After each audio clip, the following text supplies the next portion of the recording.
रात के स्वप्न में मुख से मैया बाबा का नाम निकल रहा, द्वारका में रहने लगे। अब महाराज जो निकला राजेश्वरी श्री किशोरी जी का नाम।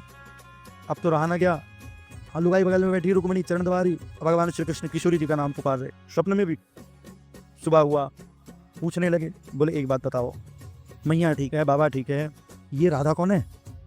बोले पता है आपको, रात के स्वप्न में आप राधा राधा नाम ले रहे थे। तब आज भगवान श्री कृष्ण परिचय देते हैं कि राधा मेरी क्षत्र है, कि राधा ही मैं हूँ और मैं ही राधा हूँ। अब तो रुक्मणी के मन में मिलने की इच्छा प्रकट हो गई।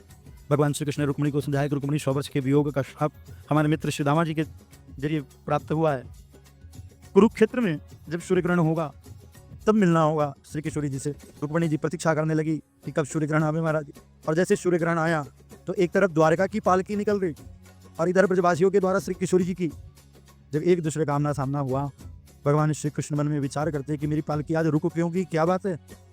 किशोरी जी भी प्रतीक्षा करती है, बोले आज 100 वर्ष पूर्ण होने वाला है। और महाराज जब दोनों ने अपनी पालकी के पर्दे हटाए हैं, आज राधा को कृष्ण का और कृष्ण को राधा का दर्शन हुआ है। रात का समय, सायं के समय में रुक्मणी भगवान श्री कृष्ण से कहती है कि प्रभु अब मैं मिलना चाहती हूँ। बोले कोई बात नहीं, जाओ जाकर के मिलाओ। कि भैया जाने से पहले कुछ उनके लिए भेंट तो ले जावे।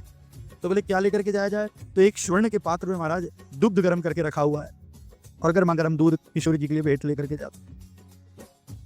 ललिता से कहा कि हे सखी, मुझे किशोरी जी से मिलना है।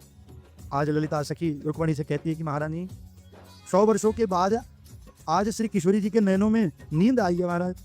आवाज सुनाई थी। किशोरी जी ने कहा ललिते, मैंने एक बार श्री दामा को भगवान श्री कृष्ण से मिलने से रोका, 100 वर्ष का वियोग मुझे प्राप्त हुआ है, तू किसी को मिलने से ना रोक। भीतर वेद कौन है?